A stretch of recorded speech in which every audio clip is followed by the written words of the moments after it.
Þú fær frábæru nestisboxin frá Systema og nestið í þau í Netto.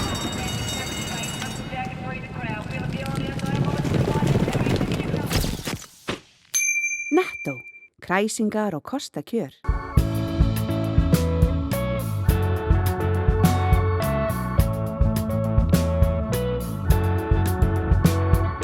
Komið sæl og verið velkomin í sjónvarp Víkurfrétta. Í þessum þætti ætlum við að kíkja yfir úrval af góðum sjónvarpsbrotum á þessu ári.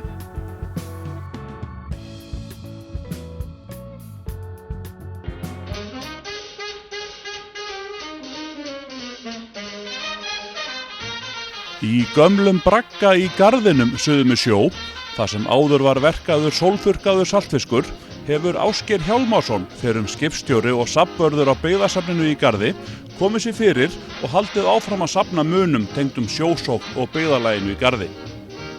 Þar hefur hann einnig nýlokið við að smíða líkan sem sýnir árásina á Goðafoss ljóslifandi. Líkanið smíðaði Ásgeir í samstarfi við vin sinn, Friðrik Friðriksson. En af hvaða tilefni líkanið smíðað? Já, það svolítið gaman að þessu verkefni hérna. Tilefni náttúrulega það að ég og kunningi mín í Reykjavík, sem er búin að smíða mikið af skipa og bátalíkunum, var að smíða líkan af Goðafossi sem var skotin niður hérna við bæjardyrnar hjá okkur í Garðinum fyrir það voru 70 ár og 10. nóvember í haust. Og hann var búinn að nefna þetta við mig, hann væri að smíða líkana af Goðafossi. Og svo fór hann að orða við mig að gaman væri að búa til einhvern líka í kringum þetta. Og ég náttúrulega kveikti bara strax á perunni og fór að pæli í þessu og að búa til svona líkan af útgarðinum eins og svona frá skaganum eða frá Garðskagaflösinni og svona inn undir kirkju, inn að kirkjunni. Af því að það voru margir sjónavottar sem sáu þegar að Goðafoss var skotið niður hérna við bæjardyrnar hjá okkur hérna í Garðinum. Og ég held mig alveg fast við það þó að séu ýmsar skoðanir á lofti hvar Goðafoss og ekki var hann fundist. En það eru mjög sterkar vísbendingar og bara ég hef heyrt í mönnum bara segja nákvæmlega sá hann bara í miði úr húsum í Garðinum. Já, menn bara sátu við eldhúsborðið og horfðu á þetta gerast. Algjörlega. Og ég fer algjörlega eftir, þegar ég fór að búa til þetta líkana, þá ákvaði ég að setja svona húsin bara í útgarðinu, bara fyrir neðan veginn. Það er ekkert hús fyrir ofan veginn nema bara Nýjaland, sem er hérna inn til kirkju eða rétt fyrir ofan kirkjuna. Og þar mitt satt föðurbróðir minn, Siggi á Nýjalandi, í eldhúsinu með mömmu sinni, Magnu Ísaksdóttur, ömmu minni. Og hann búinn að lýsa því í myndinni, til dæmis Goðafoss og á fleiri stöðum, nákvæmlega hvar hann sá skipið þegar hann var að sökka. Hann lýsti þessu svo nákvæmlega, ég var að segja með honum hann í eldhúsinu þegar hann var að lýsa þessu fyrir mönnunum sem var að grúska í þessu gera myndin Goðafoss. Og hann bara benti svona, hérna sátum við glugga og ég var hérna og mamma var hérna, sagði hann. Og ég sá skipið yfir sáluhlið í kirkjunni, úr eldhúsglugganum á Nýjalandi. En hann náttúrulega hafði ekki nákvæma fjarlægð frá landi. En í þessari stefnu frá landinu sá hann skipið. Og það voru líka sjónavottar út á Garðskaga sem sáu þetta. Svo var það þannig að tengdafaðir minn, Guðni Ingimundarson, að hann ásamt fleirum, þegar að olíuskipið skotið á olíuskipið út af Garðskaga, Sirvan hét hann, og það verða menn í Garðinum vari við það að það stígur upp reykur þarna og mikill eldur og það fara nokkrir kallar út á Skaga og hann sagði mér með segja, tindapabbi, þeir ætluðu varla að þora að fara niður í fjöru því þeir vissu ekki hvað var að skeð. Þeir heyrðu bara einhverju skotrið og læti og hann sagði þeir hef ekki þorað að fara niður í fjörur en þau fóru heim að Vitanum, nýja Vitanum sem við köllum stóra og stóðu þar upp á upphækkuninni hérna og síðan eftir svarta stund að þá sjá þeir, hann búinn að lýsa þessu mjög vel fyrir mér, hann Guðni, að þá sjá þeir, ég spurði hann að ég bara sérstaklega daginn, sko, hvort þetta væri ekki alveg svona. Ég spurði hann, sáu þið Goðafoss koma siglandi fyrir skagann? Já, við sáum hann koma og horfðum á hann, sigla bara í átt að Reykjavík. Og svo eftir dálitla stund að þá sjá þeir stíga upp Reyksúlu og hann hélt fyrst að þetta væri að þeir væri að hleypa út gufu, gerðu oft svona gufuskipin að hleypa út gufu ef að komin einhver yfirþrýstingur á Katlan eða eitthvað.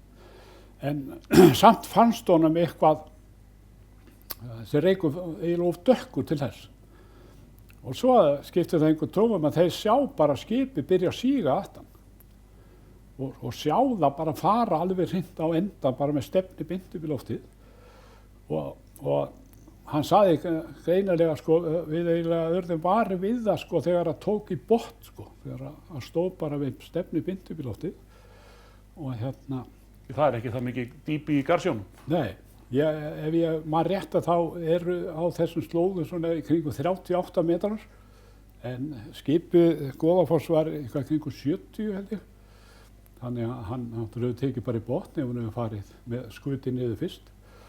Og síðan lýsir hann því bara þannig að hann sá bara, hann sagði mér að hann að það hafi verið mjög sérstakt og hann satt muna það vel þegar hann fannst það svo skrítið þegar framvastrið lá bara lárétt í sjónum eða fyrir ofan sjávarborðið. Og síðan byrjaði skipið að leggjast út af stefnið og hann lýsti þess alveg sko að stefnið sneri í átt að landi þegar það seig niður sann. Það var með þetta alveg að reyna. Og svo var annað sem við langaði að segja í sambandi við sko sem að mér finnst styrkja það að skipið hefur verið komið inn fyrir Skaga af því að ég man ekki betur en ég hafi lesið það eftir einhverjum sem komst af á skipinu að siglingarleiðin var öll baugjuð með baugjum hérna alveg frá Garðskaga og alveg inn í Reykjavík með 6 baugjum og ég las það einhvers staðar að þeir hafa verið nýbúin að sigla fram hjá baugju 2 sem þá að bakborða á skipinu þegar það skotið á hann. Og þannig að þessi baugja var staðsett fyrir innan Garðskaga, þannig að mér finnst þetta ekki fara milli mála en hérna, ég var nú ekki orðinn eins á svitaskíði sko. Er þetta mikil vinna á bakvið þetta líkan? Ég var ótrúlega fljótur að gera þetta og þetta var svo gaman sko. Þegar ég áttaði mig á þessu sko. Ég á náttúrulega flotta mynd hérna sem að bærinn gaf út svona af þessu. Og hérna, ég náttúrulega, grjótgarðarnir hérna eða sjóvarnar eða fjaran, þetta allt úr leir hérna og ég hef aldrei á ævinu unni við leir og ég fór í Reykjavík og keypti mér einhvern leir sem að ég vildi láta harðna og hérna svo týndi ég þessa steina bara í fjörunni hérna fyrir neðan og hérna, og þetta bara tekist rosalega vel. Það er náttúrulega ekki, það er ekki öll hús inn á þessu hérna. Það vantar eitthvað út í húsum og svona sko. En þetta eru svona þeir helstu bæir sem að standa hér en og flest hús sem standa en ekki öll samt. Ekki öll.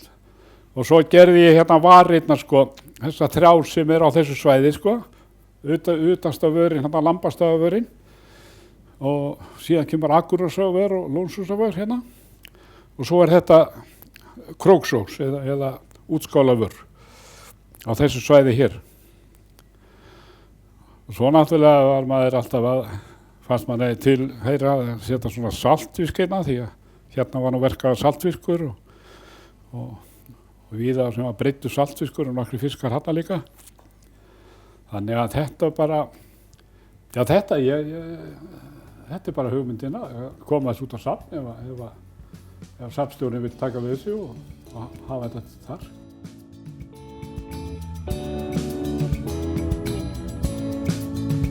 Styðjum öflugt atvinnulíf, menningu, mannlíf og íþróttir á Suðurnesjum.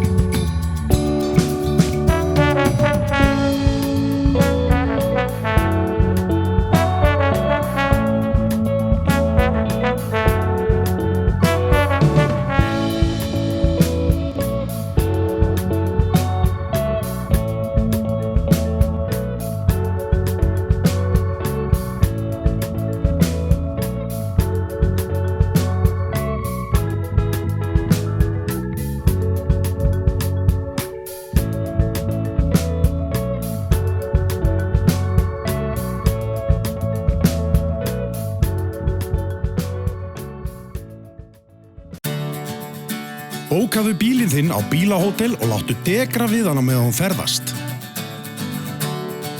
Bílinn bíður þín svo tandur heill við heimkomu, beint fyrir utan. Bílahótel.is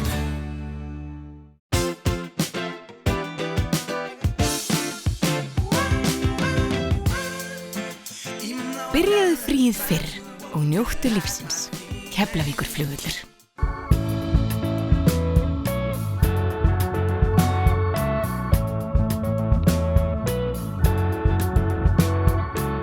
Beitir er fjölskyldufyrirtæki sem verið hefur starfandi í Vogum á Vatnsleysuströnd í aldarfjórðung.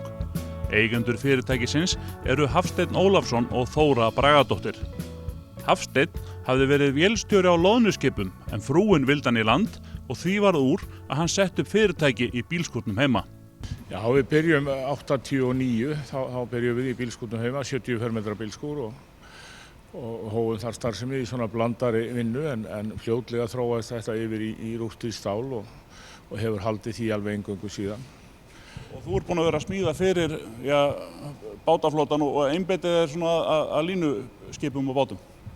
Já, það byrjar á því að við smíðum þessa svoköldu beitningatrekt, tilfallandi beitningu og þar kemur nú nafnið Beitir. Það verður þar til þegar við sýnum það á fyrstu sjávarútvegssýningunni sem við förum á í Laugardalshöll og síðan höfum við verið með fókusinn alltaf á línuveiðum og því sem því tilheyrir borð í bátunum. Og þessi smíðavinna, þessar beitningatrektar og svo fleira, hvað getur þú sagt um það, hvað ert að framleiða nákvæmlega? Svo þróast þetta nú þannig að það er beðið línuspil, það er beðið færaspil, það er beðið lyftukör, það er beðið þvottakör borð í bátana og aðgerðaraðstöðu og alltaf fer þetta vind upp á sig stærra og stærra og þá springur bílskúrinn og þá var komið þessi spurning, eigum við að hætta þessu eða eigum við að halda áfram og gera þá eitthvað í því og byggja og við gerðum það hér árið 2000, þá flytjum við hérna inn í nýtt húsnæði, 500 fermetra hús og hefur náttúrulega verið afar gaman að starfa hér, hérna er nóg pláss og gátum þá leyft okkur að kaupa mun öflugar og meiri tæki og farið víðar og smíða meira og það hefur gengið mjög vel en alltaf samt með fókusinn á línuútgerð. Við erum með mjög flinka starfsmenn hér, hafa verið hér lengi, rennismið reyndar af gamla skólanum sem er 87 ára gamall og okkur þykir svona vænt það að hann skuli vera hér enn. Hvað ertu með marga menn hérna í vinnu hjá þér? Við erum 5 hérna á gólfinu að smíða og svo er frúin með bókhaldið og fjármálin og sendill og allt mögulegt þar á milli. Hvernig ertu að selja þessa vöru þína? Hvernig lætur þið spyrjast út?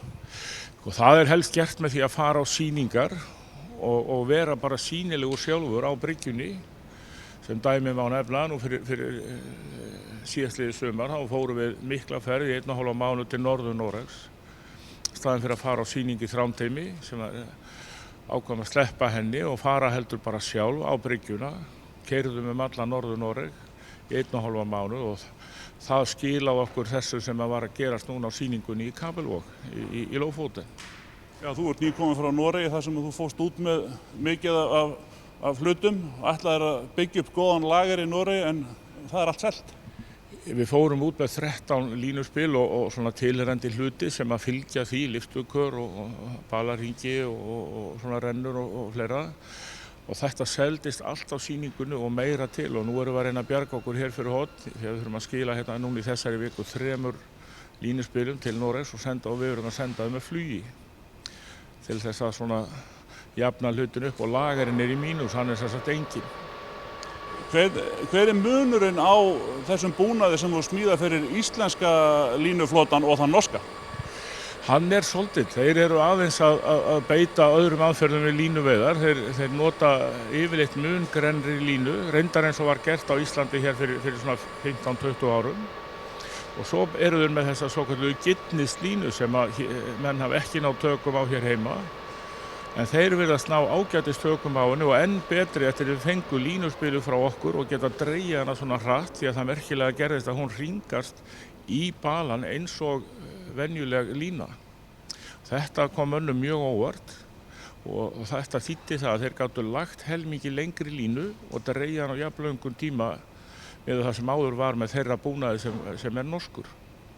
Þannig að þú hefur byrjað á að selja þeim svona þessa hefðbundnu íslensku útgáfu, en svo ferði hann út í fyrra og bara nærða að kynnast í hvernig þeir að gera þetta, þannig að þú nærða að breyta með hliðsjón af því. Já, við áttum okkur því, ég fer í róður með þeim nokkrum og sé þá hvernig þeir standa að því, bæði þeir eru að nota flotlínuna líka sem svo annað fyrirbæri. Þá eru nokkrir svona punktar í spilinu sem eru svona hnökrar á þessu og það engin ástæða til að það hægt að leysa alla hluti og þá var bara að setjast niður með þeim og fara svo heim og smíða og nú fer önnur útgáfa af spilunum út. Hún ekki alveg svo sama og hér heima. Það tvennt sem við höfum orðið að breyta þar. Þú vilt meina að þetta ferðalag ykkar Norður-Noreg í fyrrasumar hafi svolítið skilað sér á þessar sýningu sem fórst á núna á dögunum? Það engin vafi á því, þetta einhver besta auglýsing sem við höfum getað fengið því að við heyrðum það bara á sýningunni að það var nánast hver einasti maður sem kom á sýninguna, hann vissi það að við höfum farið hringferð Norður-Noreg alveg frá kirkjunni eins og niður að Lofoten sem gríðarlegt svæði og 1,5 mánuð í það. Þá sögðu þeir að það nánast engin normaður og það norsk fyrirtæki sem gera þetta. Þeir bíða bara við síman og panta. En við lofuðum því að við myndum í það minnsta til að byrja með að koma annarkvort ár þegar Þrándheimssýningin sem sagt ekki vera á henni, heldur fara til Norður-Noregs og vera þar til staðar að leysa eitthvað sem eða gefa þeim ráð og koma með varahluti og reyndar lager þar upp frá í Básfirði sem umboðsmaðurinn með og fungerar mjög vel. En þeir voru mjög hræddir með það þarna fyrir norðan að fannst við vera langt í burtu og að þjónustan gæti orðið erfið, en það hefur orðið alveg akkúrat öfugt. Því að samstarf flugleiða og SAS mjög gott og það tekur aldrei meir en 2 til 3 daga að fá, þó við sendum heilt línuspil með flugi. Og varanhlutirnir yfirleitt komnir eftir 2 daga og þetta segja þeir sé ekki til í þeirra póstþjónustu. Markaðurinn þinn í Noregi stærri heldur en hérna heima á Íslandi? Í dag hann alveg mörgu sinnum stærri. Þetta svona svipað og var þegar hann var bestur hér heima og jafnvel orðinn stærri því að þetta svo ógurlegur fjöldi af þessari stærð af bátum sem að þetta hentar og nú eru norðmenn að bæta við í línu veiðiflotan. Nú þeir búin að átta sig á því að sem við auðvitað áttum á okkur á hér heima fyrir 15 árum síðan eða sjómenn hér að línuveiði hún skapar mikið meiri aflaverðmæti. Ef við förum svona aðeins í gegnum þessar hluti sem þú ert að smíða, hvað ertu svona nákvæmlega að framleiða fyrir þennan flota? Það eru fyrst og fremst línuspilin, síðan það blæðikör og blóðgunarkör og því að þeir verða að gera yfirleitt að öllum afla og ég gaf nú til að hausa hann líka en það svolítið að detta upp fyrir hjá þeim. Þeir eru búin að uppgötva það líka að það hellingsverðmæti í hausnum og þessi dekkbúnaður sem þarf á þessu minni bátum en þeir verða að þvo allan aflan áður en hann fer í lest. Þau Hafsteinn og Þóra reyna að miða rekstur og verkefni fyrirtækisins við þann starfsmannafjölda sem nú hjá fyrirtækinu, því það sé fyrst og fremst fjölskyldu fyrirtæki. Nú eru einnig yngri fjölskyldumeðlimir að koma inn í fyrirtækið. Já, ég nú að bíða eftir því svona að yngri kynslóðin hérna í fjölskyldunni taki við, Beit náttúrulega fyrst og fremst bara fjölskyldufyrirtæki. Þeir koma hérna fljótlega, bæði sonur minn og dætra synir 2 sem hafa starfað hér í síðastliðin 3-4 ár. Og að þeir fari nú svona huga því að taka við þessu og þá gaman að sjá hvað þeir gera, þá kemur bara ný kynslóð í þetta og við förum svona En við höldum vel sjó en erum að huga því að bæta reyndar við tækjabúnað hérna núna. En við sjáum hvað gerist. Þetta allt hefur sinn tíma.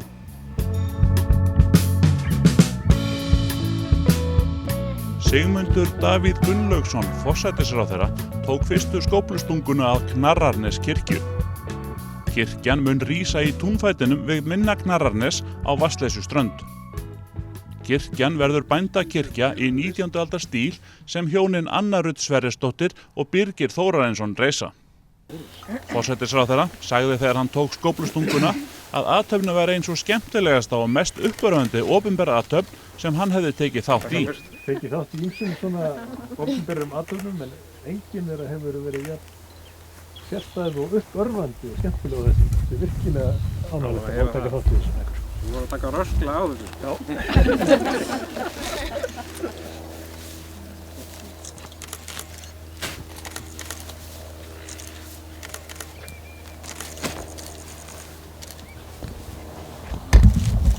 Þetta vanur torfskurða maður.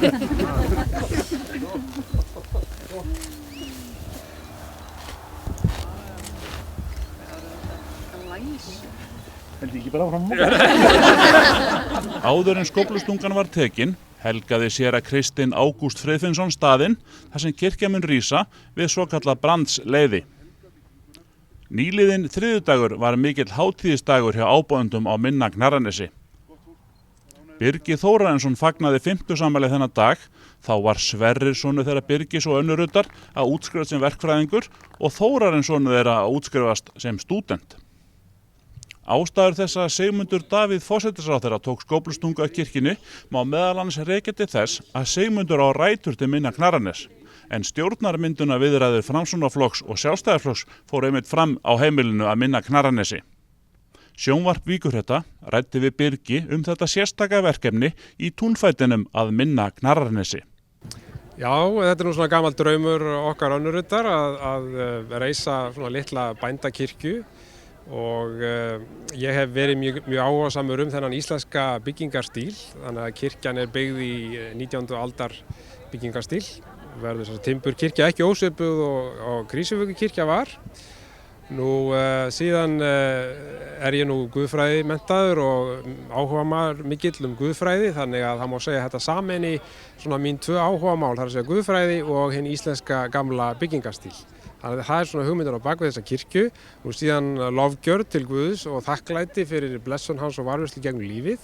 Nú síðan rekum við hér litla ferðaþjónustu og væntum þess að ferðamenn kannski hafi áhuga á því að skoða kirkjuna og jafnvel ganga hér í hjónaband. Við höfum fengið fyrirspurnir það, hvort að það sé hægt, þannig að þetta svona kemur alltaf því sama að fólk fá að njóta þess og að ganga í Guðs hús og sjá hvernig þessar litlu kirkjur voru á Íslandi í gamla daga.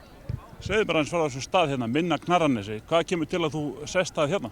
Já, hér bjuggu amma mín og afi, Margrét Þórarinsdóttir og Brynjólfur Brynjólfsson og ég keypti hér af fjölskyldunni fyrir tæpum 20 árum og við gerðum íbúðarhúsið upp, stækkuðum það töluvert og settumst hér að og njótum þess að vera hér. Hér er kyrrt og gott að vera en hér getur nú líka blásið en maður svona nær náttúrunni og kann vel að meta það. Og þú innréttaði kjallarinn og settir þar upp glæsilega gistingu? Já, það er lítil íbúð sem við leigjum, 65 fermetra íbúð sem við leigjum ferðamönnum og gengur mjög vel og það er mikil tækifæri í ferðamæskunni en við erum svona alveg á jörðinni og næsta verkefni er að reisa þessa kirkju. Kirkjurnar hafa aðeins verið eldaði í starfi. Ég veit eina til dæmis hjá slökkviliðinu á Keflavíkurflugvelli. Já, það er nú reyndar rétt þú minnist á það að þegar ég starfaði þar þá frétti ég af kirkju sem var í Rockville og hún var þar í niðurníðslu og mér fannst nú dapurlegt að horfa upp á þetta þannig að ég kom með þá tillögu við stjórnendur slökkviliðsins að við myndum flytja þessa kirkju í heilu lagi á lóð slökkviliðsins og gera hana þar upp og nota hana sem kirkju og kapellu fyrir slökkviliðsmenn sem þurfa að vinna á hátíðisdögum og öðrum dögum. Þannig að þetta var síðan samþykkt og slökkviliðsmenn unna þessu sjálfboðavinnu og þessi kirkja stendur enn í dag og er ákaflega falleg og vel heppnuð. Þannig að já, það má segja að þetta sé svona kirkja númer 2 sem að ég stend að. Þetta er fallegur dagur hérna á Vatnsleysuströndinni og þú fékkst forsætisráðherrann til að taka skóflustunguna. Hvað ræður þessum degi? Já, Sigmundur Davíð forsætisráðherra, hann gerði þetta mjög vasklega og hann einnig mjög áhugasamur þennan íslenska gamla byggingarstíl og hann kirkjunnar maður og við þekkjum hann bæði hjónin og við vinnafólk okkar, þannig að það lá svona beinast við að óska eftir að hann kæmi og það var ekkert sjálfsagt og hann nefndi það einmitt hér áðan að þetta væri ánægilegasta opinbera athöfn sem hann hafi tekið þátt í, þannig að ég þótti mjög vænt að heyra það og það var fallega sagt. Kannski svona lokum, hvenær verður messað í nýju kirkjunni og hefur hún fengið nafn? Já, hún mun heita Knarrarneskirkja en við höfum nú ekki tímasett nákvæmlega hvenær byggingin verður vígð en það svona stemt að því áður en okkar yngsti sonur Hjalti verður fermdur sem eftir 5 ár að þá verður þessu lokið og kirkjan opnuð. Til að fagna tímamótunum var gestum boðið í þurrabúðina Vík sem reist var árið 1882 í túninu við Minna Knarrarnes. Gestir voru margir í þjóðlegum klæðnaði þar sem íslenska lopapeysan fékk að njóta sín. Veitingamenn grilluðu kjöt og sjávarfang fyrir viðstadda og Birgir Þórarinsson gat ekki stillt sig að grínast aðeins í Guðna Ágústinni við upphaf veislunar. Hér var á árum áður þétt setið og legið en ég ætla að byrja á því áður en að ég held stutt erindi þurrabúðarmenn og líf þeirra á öldum áður, þá ætla ég að byrja á því að biðja ykkur að fá ykkur hérna af þessum réttum sem eru hér á borðunum. Þetta frá landinu helga. Það að segja, hneturnar eru frá Ramallah og Nablus, sagðar þær bestu í heimi, síðan brauðið frá Jerúsalem og hummus frá Jerúsalem og Betlehem. En þetta eru náttúrulega innfluttar landbúnaðarvörur. Þannig að ég ætla að biðja ykkur að fá okkur strax áður en Guðni Ágústsson grípur tökum.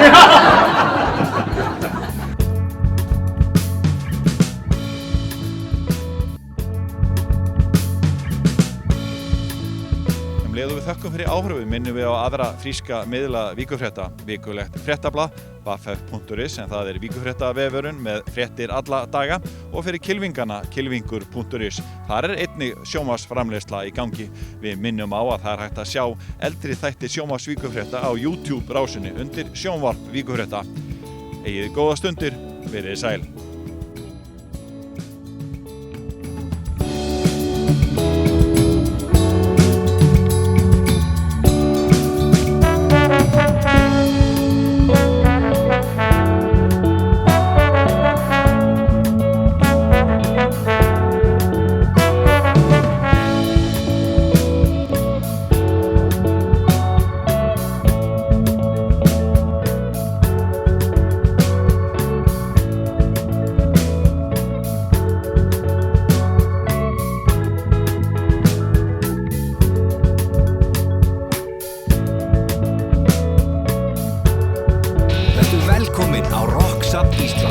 Þar getur þú prófa að hljóðblanda, spreytt þig á hljóðfærum, skellt þér í bíó, skoða muni úr rocksögunni og margt fleira. Við tökum vel á móti hópum af öllum stærðum og gerðum.